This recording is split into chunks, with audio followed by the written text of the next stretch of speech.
আমাদের আজকের গল্প পরিবার পর্ব 15, লেখিকা সানজিদা ইসলাম। গল্পগুলো ভালো লাগলে অবশ্যই লাইক করবেন, কমেন্টস করে জানিয়ে দিবেন। রাত এখন গভীর। গ্রাম্য এলাকায় কেমন যেন ছমছম পরিবেশ। রাস্তায় কিছুক্ষণ পর পর দু একটা কুকুরের ডাক শোনা যাচ্ছে। সবাই এই সময় গভীর নিদ্রায়। হাতে টর্চ নিয়ে এগিয়ে যাচ্ছে নুরি আর রাবেয়া। গ্রামের বাইরে রাবেয়ার এক দূর সম্পর্কের ভাই গাড়ি নিয়ে দাঁড়িয়ে আছে। রাস্তায় কোনো যানবাহন নেই, তাই হেঁটেই পথ অতিক্রম করছে। নুরি মনে মনে প্রতিজ্ঞা করলো, একবার গ্রাম থেকে বের হতে পারলে সাবেরকে তার এই মুখ কোনোদিনও দেখাবে না। কিন্তু সব চাওয়া কি আর পূরণ হয়? আর মাত্র 10 মিনিটের পথ। তারা এখনো জানে না সামনে তাদের জন্য কি বিপদ অপেক্ষা করছে। নুরি হঠাৎ সামনে কয়েকটা ছায়ামূর্তি দেখতে পেল। নুরির সেখানেই থমকে দাঁড়ালো। রাবেয়া মনে করেছে হয়তো তার ভাই এগিয়ে এসেছে, তাই তাদের দিকে টর্চ লাইট তাক করতেই হাত থেকে তা পড়ে গেল। নুরির দিকে রক্ত চক্ষু নিয়ে তাকিয়ে আছে সাবের। তা নুরি অন্ধকারে বেশ বুঝতে পারছে। হঠাৎ সাবের ঝড়ের গতিতে নুরির সামনে সে শরীরে সর্বশক্তি দিয়ে নুরির বাম গালে চড় দিল। নুরি নিচে পড়ে গেল। রাবেয়া তাকে উঠাতে গেলে সাবের আবার তাকে উঠিয়ে চড় দেওয়ার আগে চেয়ারম্যান সাহেব তাকে বাধা দিলেন।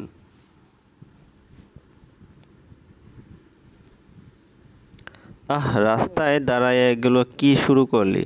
যা নাটক করবি বাড়িতে গিয়ে কর। আর রাবেয়া, তোমার একটা কথা কই, কাজটা তুমি ঠিক করো নাই। আমি তোমার কাছে এমন কিছু আশা করি নাই। চলো বাড়ি চলো, তোমার লগে বাড়ি গিয়া কথা কম। আমাকে পথ ছাড়েন চেয়ারম্যান সাহেব, আমরা বাড়ি যাবো না।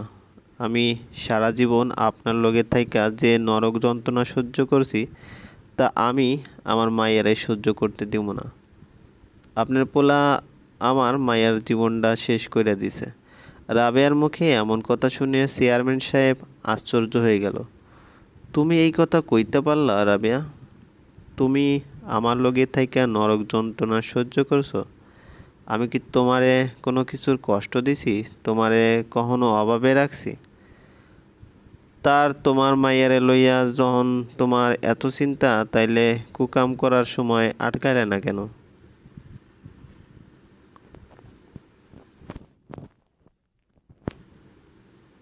রাবেয়ার সাথে সাথে উত্তর দিল, খবরদার চেয়ারম্যান সাহেব, আমি এখনো আপনারে সম্মান করি।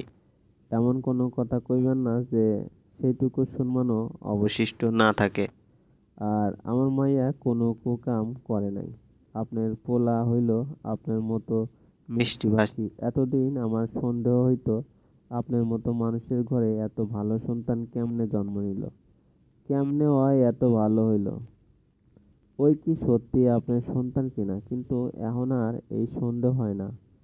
ওই আমারে ওর মিষ্টি কথায় ভুলাইয়া ভালাইয়া আমার মাইয়া জীবনটারে নরক বানাইছে। যেই যন্ত্রণায় আমি জ্বলছি, চুপচাপ কাঠের পুতুলের মতো চলছি, মুখ বুইজা সব সহ্য করছি। তা আমি আমার মাইয়ারে সহ্য করতে দিব না। তোমার মনে আমার লাগিয়া এত ক্ষোভ, আর এত বছরের সংসারে একদিনও তুমি বুঝতে দাও নাই। এতদিনের সংসারে আপনারে বুঝতে দেই নাই, কারণ এতদিন যা কষ্ট পাইছি আমি পাইছি, যা সহ্য করার আমি করছি। আমার যাওন জায়গা আসিল না, আমার পাশে কেউ আসিল না, খালি নুরি ছাড়া। কিন্তু এখন ব্যাপারটা খালি আমার মধ্যে সীমাবদ্ধ নাই। নুরির জীবনেও একই ঘটনা ঘটতাছে, আর আমি নুরির গায়ে একটা আঁচড়ও পড়তে দিব না। আমার কষ্টের সময় নুরি আমার লগে আসিল, আপনি আসিলেন না চেয়ারম্যান সাহেব। তেমনি আজকে আমার মাইয়ার জীবন লইয়া কেউ খেলবো, তা আমি হইতে দেব না। আমাকেও পথ ছাড়েন চেয়ারম্যান সাহেব, আমরা আপনাগো মতো মানুষের লগে থাকতে পারুম না। আরে আপনার চরিত্র যেমনই হোক না কেন, আপনার একজন ভালো মানুষ মনে করেছি। রাবেয়া, অনেক হইছে, এবার থাম কইয়া দিলাম। মনে রাইখো, যারে নিয়া এত লাফালাফি করতেছো সে কিন্তু তোমার পেটের মাইয়া না। আরে কি থামো, আগে পুরা কথা শোনেন। কি কইছে নুরি আমার মাইয়া না? খালি গর্ভে ধরলেই মা হওয়া যায় না। আমি নুরিরে পেটে ধরি নাই, কিন্তু মনে ধরেছে। ওরে আমি পালছি, বড় করছি, আমি ওর মা। আর আপনারে কি নিজ করে ভালো মানুষ মনে করেন? সবার সামনে ভালো মানুষের মুখোশ পরে থাকলেও আমার চোখে আপনারা কোনো দিন ভালো মানুষ হতে পারবেন না। যে বাপ যাই না হই না নিজের পোলারে নিজের স্বার্থের লাইগা বউ থুইয়া আবার বিয়া দিয়ে দেয়, আর তার সওয়াল ক্ষমতার লোভে বউ থুইয়া আবার বিয়া করে, তারা আবার কিসের ভালো মানুষ? পস্তাইতে হইব, আপনারে দুইজনে পস্তাইবেন আর আফসোস করবেন, তখন চাইলেও সব ঠিক করতে পারবেন না। চল নড়ি, ব্যাগ ল। রাবেয়ার প্রত্যেকটি কথা চেয়ারম্যান সাহেবের বুকে তীরের মতো বিঁধছে। যে চোখে এতদিন সম্মান দেখেছে, ভরসা দেখেছে, আর সেই চোখে শুধু ঘৃণাই দেখা যাচ্ছে। তার প্রিয়তম স্ত্রীর মুখে এসব কথা সে কখনোই আশা করেননি। রাবেয়াকে সবসময়ই সে খুশি রাখার চেষ্টা করেছেন, কোনো কিছুর অভাব দেননি। পরিবারের যে কোনো বিষয়ে সিদ্ধান্তে সবসময় রাবেয়ার মতামত নিয়েছে। সবসময় চেয়ারম্যান সাহেবের কাছে রাবেয়া গুরুত্ব বেশি ছিল। তার চাওয়া কখনোই অপূর্ণ রাখেনি, যদিও তার চাওয়া খুব বেশি ছিল না। রাবেয়া চেয়ারম্যান সাহেবের সান্নিধ্য এত পছন্দ করতো না, তাই সে রাবেয়ার নিকট খুবই কম যেত, বিশেষ করে চেয়ারম্যান সাহেবের দ্বিতীয় বিয়ের পর। অথচ আজকে তাকে এত কিছু শুনতে হচ্ছে। সত্যি কি সে ভুল করেছে? আর ভুল করলেও এখন আর তা পরিবর্তন করতে পারবে না, সব কিছু আয়োজন করা হয়ে গেছে। অন্যদিকে সাবের ভাবছে মা তাকে এত ঘৃণা করে যে তার মুখ দেখতে চান না। নিজের সন্তান বলতেও দ্বিধা বোধ করছে। সাবেরের ইচ্ছা করলো রাবেয়ার কথার উত্তর দিতে, কিন্তু কি উত্তর দেবে? রাবেয়ার সব কথাই তো সঠিক, তাই তার কথার পৃষ্ঠে কথা না বলাই শ্রেয় মনে করলো। নুরি এতক্ষণ আশ্চর্য হয়ে মায়ের কথাগুলো শুনছিল। মা তাকে এত ভালোবাসে যে সে তার নিজের স্বামী, নিজের সন্তানের বিরুদ্ধে গিয়ে তাকে সাপোর্ট করছে। এমন একজন মা থাকলে আর কি চাই? নুরির সবাইকে বলতে ইচ্ছে করছে, এই দেখো আমার মা, আমি এতিম না। যার মা আছে সে কখনোই এতিম হতে পারে না। এই কয়েক মাস সংসার করে নুরির বিয়ের স্বাদ মিটে গেছে। সে সিদ্ধান্ত নিল সে যতদিন বাঁচবে তার মাকে নিয়ে বাঁচবে। তার স্বামী সংসার প্রয়োজন নেই, কিন্তু নিয়তি যে অন্য কিছু সাজিয়ে রেখেছে তার সবার অজানা।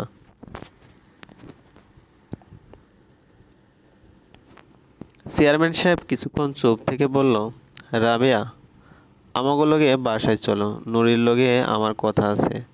তারপর যদি নুরি চইলা যাইতে চায় তাহলে আমি বাধা দিব না। নুরির লগে আপনার কি কথা? আর যে কথাই থাকুক এহানে কন, আমরা বাড়িতে যাইতে পারুম না।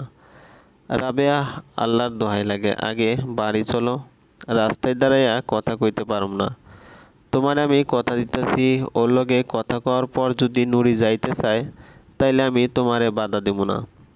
তুমি তো জানো আমি কথার বরখেলাপ করি না।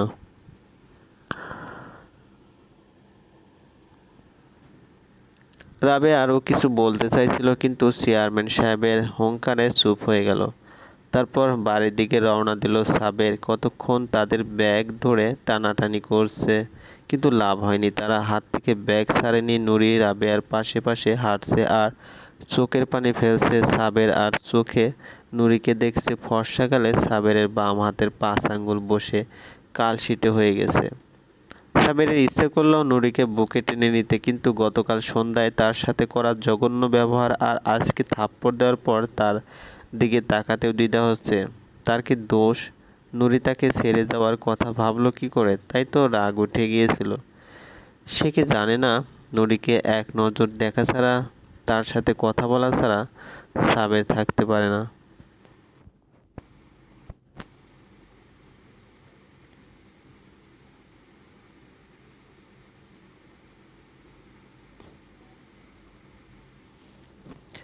ভাগ্যিস সন্ধ্যায় মাকে মামার সাথে তাদের বাড়ি থেকে পালানোর কথা শুনেছিল, নয়তো আজকে নুরিকে চিরদিনের জন্য হারাতে হতো। নুরির কান্না দেখে সাবের মনে মনে বলল, আর মাত্র কয়েকটা দিন অপেক্ষা করো নুরি, আর কয়েকটা দিন একটু সহ্য কর, তারপর তোরে আর কোনো কষ্ট পাইতে দেব না, চোখের পানি ফালাইতে দেব না, তোর সব স্বপ্ন পূরণ করব।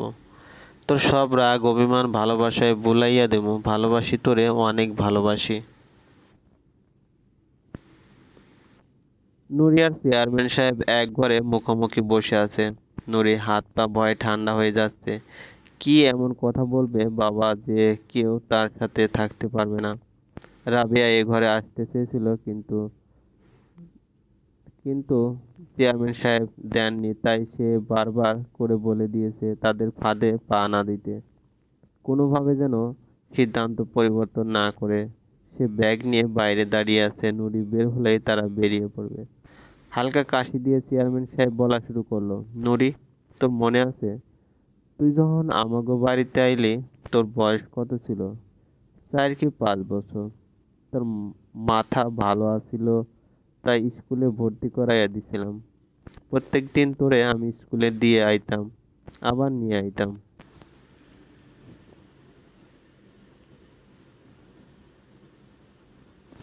রাবেয়া তোরে খাওয়া দিত, গোসল করাইয়া দিত, পড়াইতো, আবার ঘুম পাড়াইত।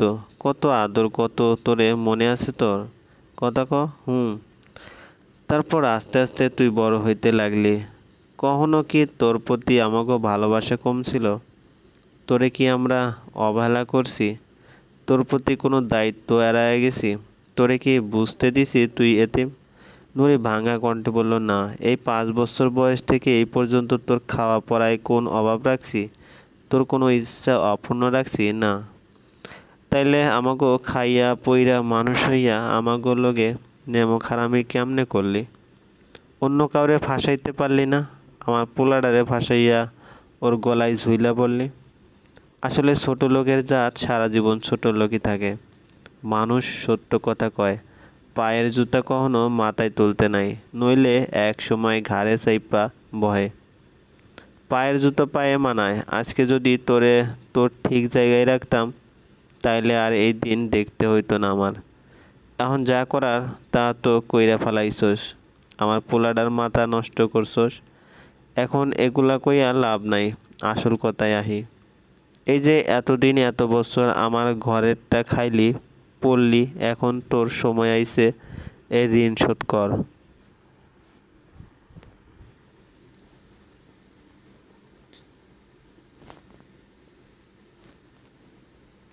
নুরি স্তব্ধ হয়ে এতক্ষণ চেয়ারম্যান সাহেবের কথা শুনছিল। তার ভাবতেও লজ্জা লাগছে, তার সামনে বসা লোকটিকে এত বছর সে বাবার সম্মান দিয়ে এসেছে, তার দয়া তার করুণাকে ভালোবাসা মনে করেছে।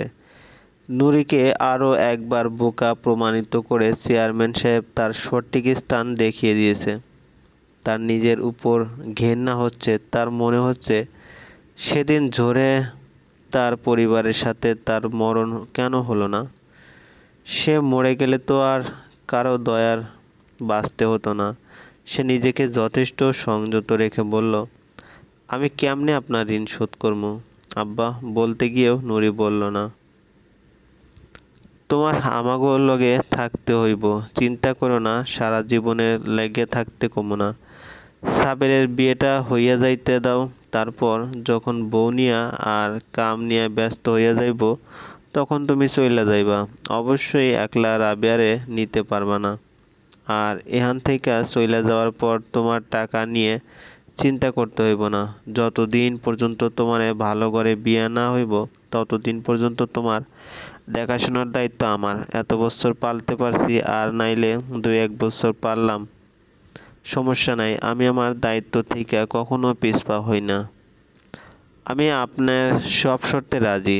আপনি যদি আমরা জীবন চাইতেন, তার বিনিময়ে হইলেও আমি আপনার ঋণ শোধ করতাম। আমি আপনার আর আমার কাছে ঋণী। আপনারা কইলে আমি চিরজীবন আপনাকে গোলামি করব। কিন্তু একটা কথা মনে রাখেন, সাবের ভাই যেন আমার আশেপাশে না আহে। আমি কিন্তু তা সহ্য করুম না। বলে ঘর থেকে বেরিয়ে এলো।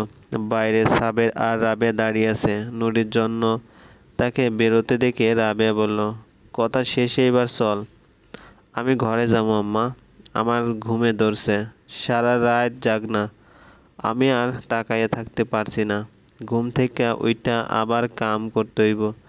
চেয়ারম্যান বাড়ির একমাত্র পোলার হলুদ বইলা কথা, বইয়া থাকলে হইব?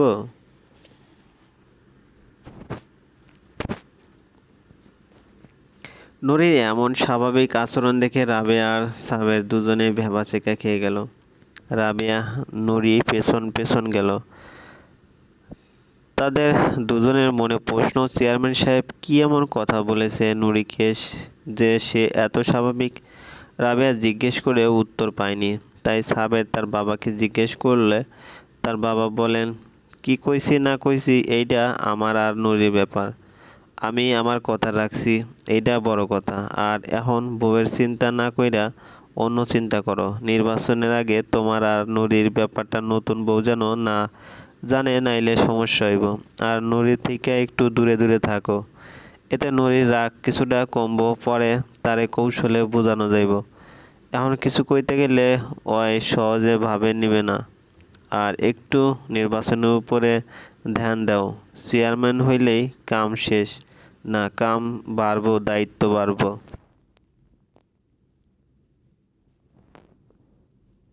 সাবের কিছু না বলে শুধু ঘাড় কাত করে বলে এসেছে, কি করে তার বাবাকে বোঝাবে নুরিকে দেখা ছাড়া, তার সাথে কথা বলা ছাড়া তার বুকটা ফাঁকা ফাঁকা লাগে। চাইলেও সে নুরির থেকে দূরে থাকতে পারবে না। নুরির চিন্তা মাথা থেকে সরানোর জন্য সাবের কাজের মধ্যে ব্যস্ত রাখলো। সন্ধ্যার পরপর সাবেরের হলুদের অনুষ্ঠান শুরু হয়ে গেছে। সে সাদা পাঞ্জাবি পায়জামা পরেছে। সাবেরের ছোট মা আর বাবা তাকে হলুদ লাগিয়ে দিয়েছে। রাবেয়াকে শত অনুরোধের পরেও আনতে পারেনি। সাবেরেরও কিছু যায় আসে না। এই বিয়ের তার কাছে কোনো দাম নেই, শুধু একটা বিনিময়ের মাধ্যমে। চারদিকে লাল নীল রঙিন বাতি ঝলমল করছে, জোরে গান বাজনা করছে, ছোট ছোট বাচ্চারা দৌড়াদৌড়ি করছে। হঠাৎ প্যান্ডেলের সামনের দিকে চেয়ে সাবের থমকে গেল। চলবে, গল্পটি ভালো লাগলে অবশ্যই লাইক করবেন, কমেন্টস করে জানিয়ে দিবেন কেমন হলো। ধন্যবাদ।